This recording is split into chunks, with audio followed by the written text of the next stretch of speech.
Welcome back, guys. It's your girl, Drea. You're watching episode 2 of Make It Make Sense. First of all, before we get started in today's discussion, I just want to thank everyone from the bottom of my heart for just tuning in, getting on this ride with me. And, I'm going to be honest, I wasn't sure how this first episode was going to go and just launching the podcast in itself. But I am so very blessed and thankful to God just for all the outpouring, the love, the encouragement that I've been getting. And also those who have said, I can relate to this. This woman, she obviously is talking about something that is relevant. So that means so much to me that you all are able to just kind of vibe with us. When I say us, they're going to be guests. Today's episode is going to be me. And I have a particular topic that I want to get into. So without further ado, let's get started in the discussion.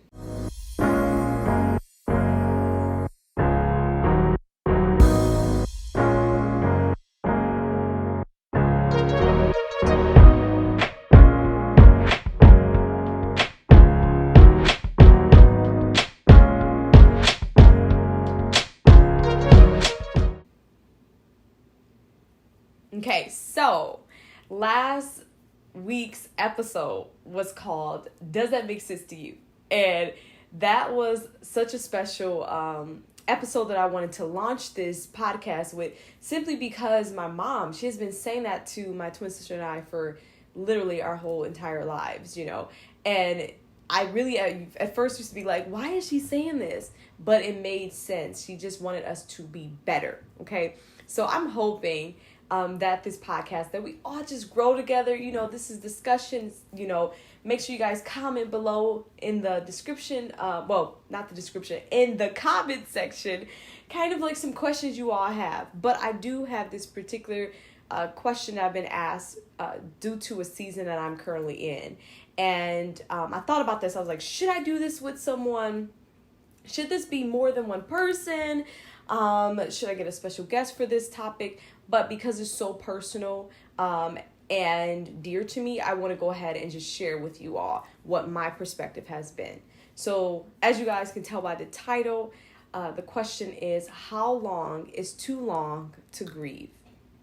Okay, that's something we got to sit in for a second. How long is too long to grieve?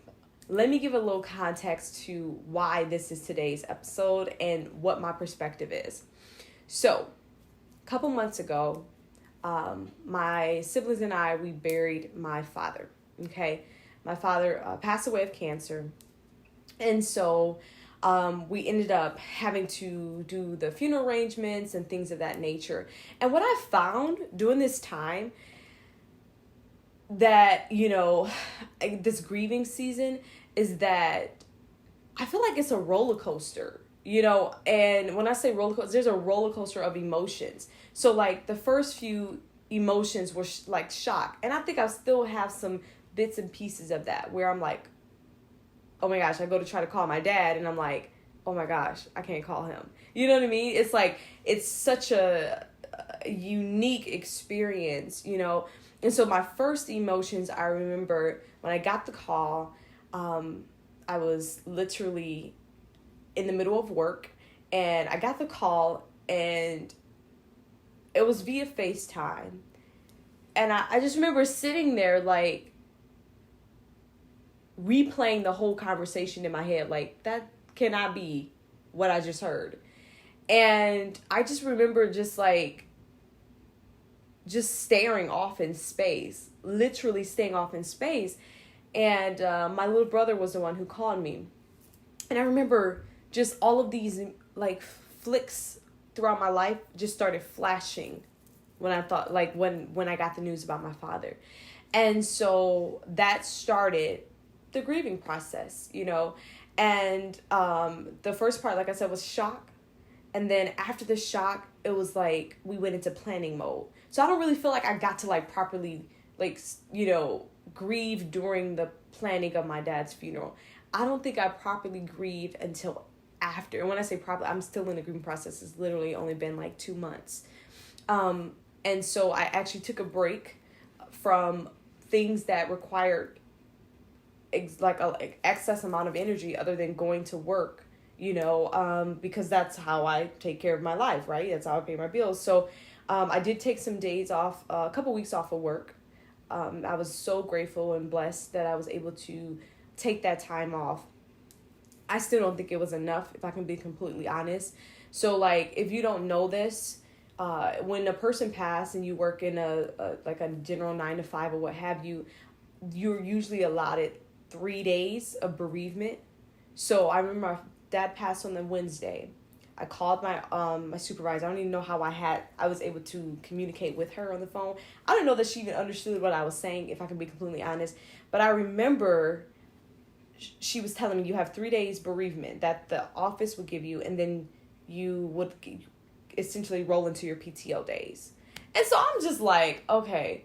And, I was processing it, but I'm also just got the news maybe 20, 30 minutes before. So I don't know how I was able to actually call her. But I'm glad that I called right when I got the news, because after that, I really did not know. I really didn't want to pick up my phone. I really, I did not want to exert energy and explaining what I just heard, because I was still in a state of shock, right? You get me? I was still in a state of shock.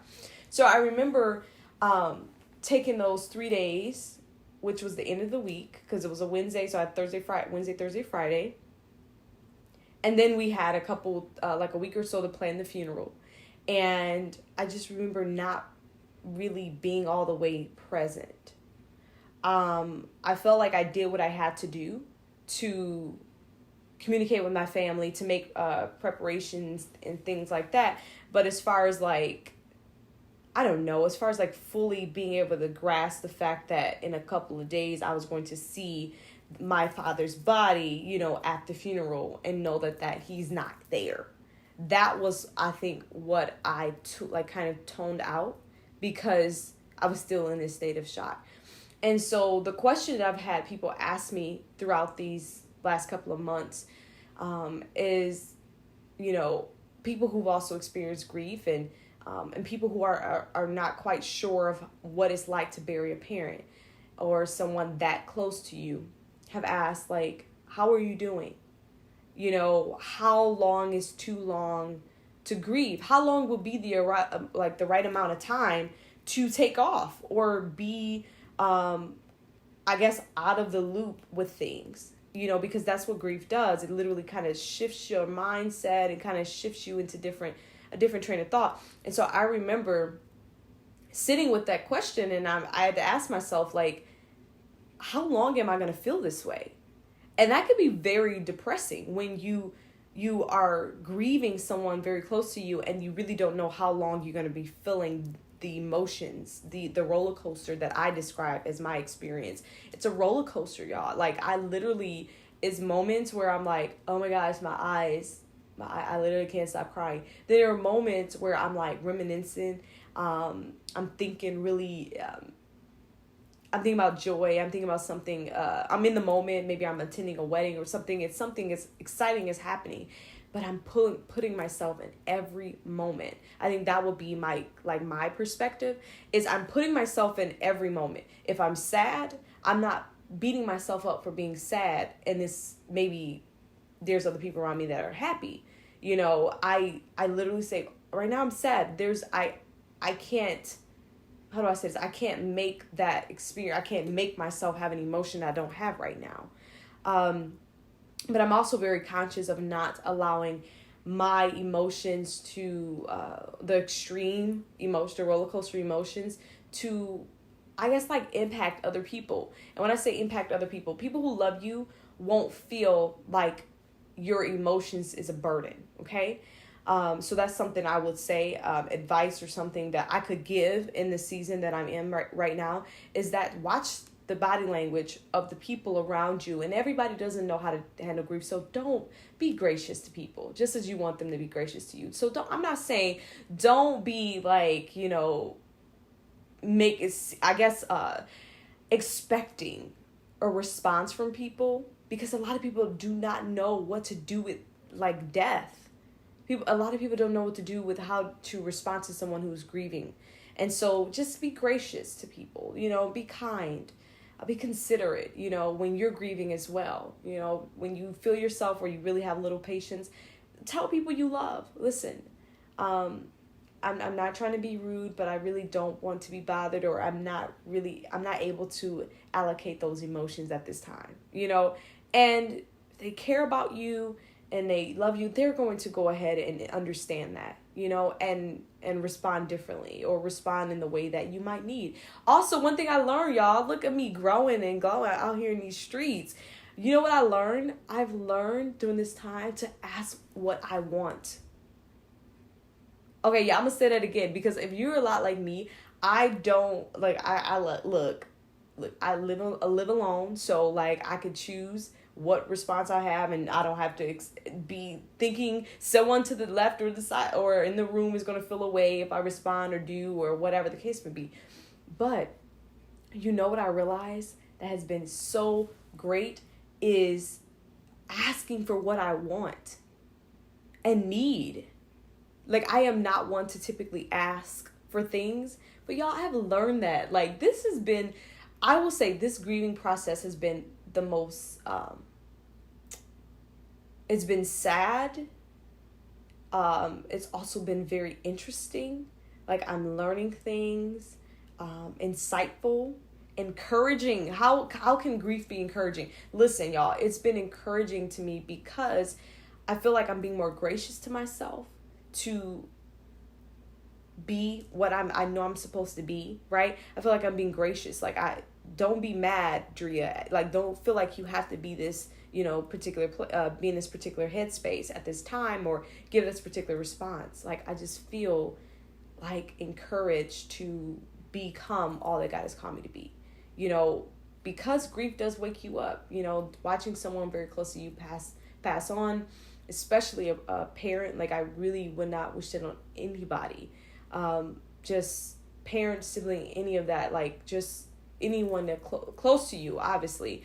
It's just something I would not wish on someone, but definitely burying a parent.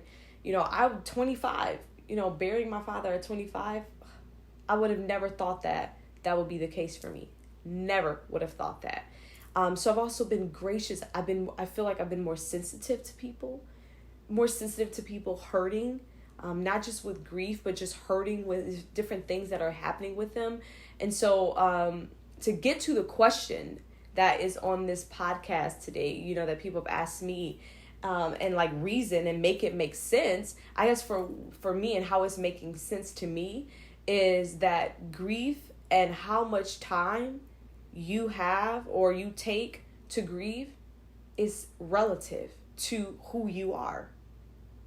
And I also feel like in what role that person played in your life, what position they had. I feel like no one should say to someone, oh, by this time you shouldn't be crying, about that person, or you should move on at this point. You should be able to just be social and feel excited and do all of these things at this point in your life or this time frame. And I say people who say that, I say that they really don't know what they're talking about. And I mean that in a very humble as I could say it way, okay? Because, until you've experienced a grief that has rocked your world, or like just not wrecked you, but kind of like shook you up, you really can't speak on. And when I say speak on, I'm very careful with that. Let me phrase this. We're reasoning together, y'all. We're reasoning together. Follow me. So I really feel like until you've experienced a grief that caused you to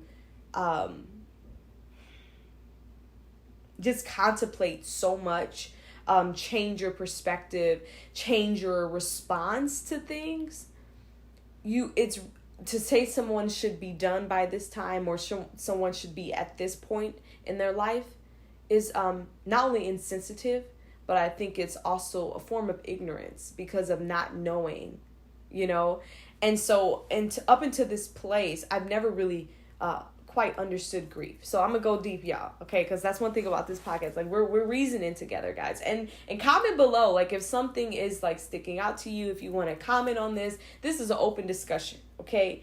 Open discussion. We're all family. It's a safe environment. So please, by any means, just go ahead and comment below whatever is sticking out to you. And I hope that what I'm saying is making sense, because that's the point of this podcast, is make it make sense. All right. This is a discussion. So up until I actually buried someone that had such an intricate role in my existence, okay, played that role, that part in my life, I don't think I quite understood what it was like to properly grieve. I don't think I've grieved properly ever. And when I say grieve properly, I'm the type of person, things happen, your girl just be like, okay, and I just like keep rolling. But I never really sat in that uncomfortable experience that grief causes. I've never sat in that. I've had moments where I had to kind of think about it, and I'll sit in it for a moment, but to have to consciously say, wow, this hurts, and I'm not gonna run. I'm gonna process this hurt. Freaked me out, y'all. When I tell y'all, like, when my dad passed, like, my whole perspective was like shifted, like my mindset, everything. Because yes, my dad had cancer, and of course we all know that when someone has an illness like of that magnitude, it could be terminal. So I wasn't naive to the fact of the risk of the diagnoses, right?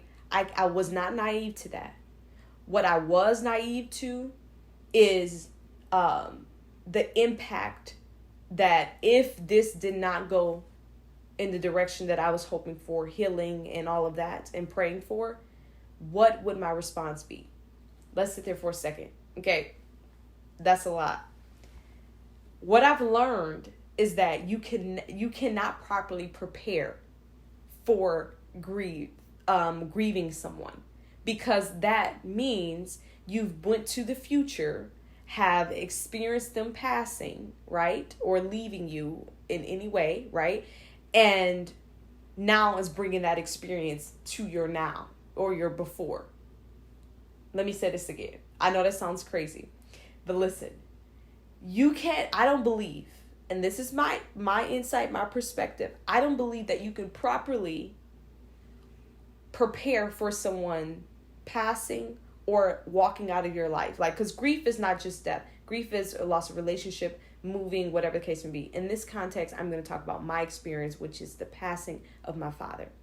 So I would have never been able to prepare for my father's passing, no matter how much I knew about his medical history and his condition and his treatment and all of that. No matter how much I knew about that, I could not have properly prepared myself for when or if he would have passed, if everything did not check out right? If the healing did not come in this lifetime. I'm a Christian, so I believe that, he's healed and he's in heaven, okay? So even if his healing did not come in this lifetime, I couldn't have like guessed or been prepared for this. Because what that would have said was that Andrea, was in the future, right? Had watched my father pass, taken that experience in the future and brought it back to me sitting with him face to face and saying, okay, because I know he's going to pass or whatever the case may be, this is how I'm going to respond. I know that sounds so wild, but I want you all to like kind of go there with me and kind of hear what I'm trying to say. I don't care how much, you prepare. You could read books on grief or how, all of that, until you have that experience with that particular individual. Then you're able to really see how you're going to respond to that experience with that particular individual. Grief is not hypothetical. It's just not hypothetical. This grief is a here and now. And that's the thing. That is why I say that how long is too long is relative. I don't know how long it's going to take before I feel like I'm really, really really in the not in the moment, really at a space where I think about my father, or hear a particular song, or smell a particular smell, or read something from him, or hear a recording or a recording or something of him, and not cry and not feel triggered, so to speak, in my emotions, like, oh my gosh, like he's not here anymore. And so I had to take some on the vein of that. I noticed for me that I had to look at different things that remind me of him in dosages, right? So I had to take my time. For example, after my father passed, we went to try to clean up his home, and there were some things of my father's that, you know, I was assigned to sort through. And I remember sorting through these particular items, and I stopped. I could not go. There were so much things that I was learning. And I think I would say I've learned more about my father in his absence, meaning his death, than I've learned in his being alive and me having a relationship with him. Wild. Never would have thought that would be my experience, that I would learn more about him in his passing than in him being alive. I've since then met new relatives that I didn't know existed. Some I knew existed, but never had a relationship with. And here I am now, being in a space of like, oh my gosh, they have a perspective on my father that I never ever knew about. They have a perspective on my father that I now appreciate, because it's giving me a history, a context of who this man was. No matter how many times I've talked with him, and the fact that, you know, I grew up around him in instances, and then there was a period, and I'm not going to get into that in this discussion, but I definitely want to say that to answer this question that I've been getting a lot, and that I think a lot of people who experience grief, even recently, 2020 was full of grief, you know, and I happened to lose my father in 2021. So I feel like people have had a lot of grief that they had to experience. Loss of job, homes, people they love, friendships, and other relationships, platonic and romantic. And I would say to them, if there is something that I could say in this podcast that I'm hoping you all are enjoying and that this is insightful, I hope that you all can get this. If you get this question, or just hear me out, how long is too long is relative. How am I doing in the season is another question. And maybe I'll get to that in another video. I kind of touched on it in this podcast here episode, but maybe, you know, maybe we'll bring someone on who could give another perspective to their questioning, who's dealt with grief. But I really wanted this discussion today, this episode, to highlight my experience with not only hearing that question, but my response to this grief experience right now. With how long is too long? I don't know. I don't know that anyone knows that answer.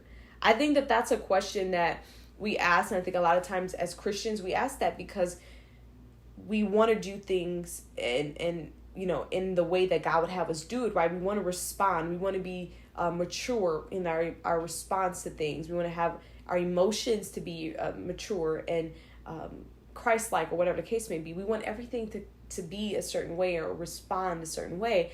And I think that God understands grief.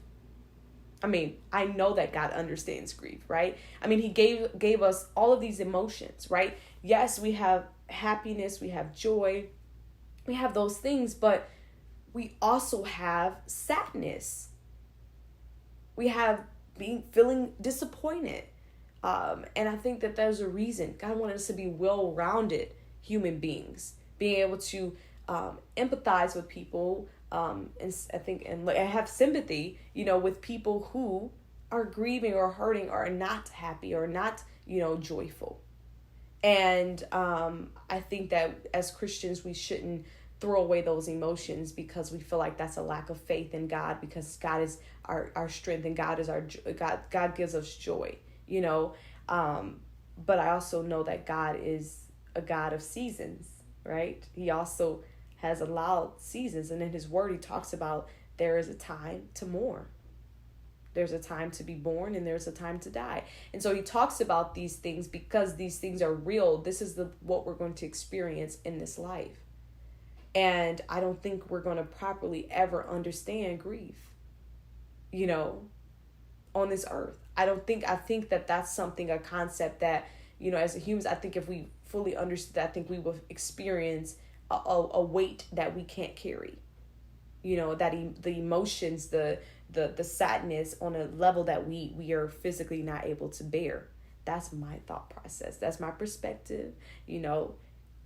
Just my take, just a discussion. With the questions that I have gotten in my DMs. People have called me, texted me, and just messaged me. Like what is this? What is this thing? How do we deal with this thing? And so that would be my take. And that makes sense to me. I hope it made sense to you all. Again, I want to open this podcast, the future podcast episodes, to you all. This is a discussion. I want you guys to comment below. And remember, there's an episode coming out every week. So turn on your bell notifications, and you never know who's going to be sitting right here next to me on future episodes, okay? So make sure you all comment below, like this video, subscribe to the channel, and hit the bell notification to make sure that you all get notified every time a new episode drops. And you've just watched an episode of Make It Make Sense, a discussion with That's Odria.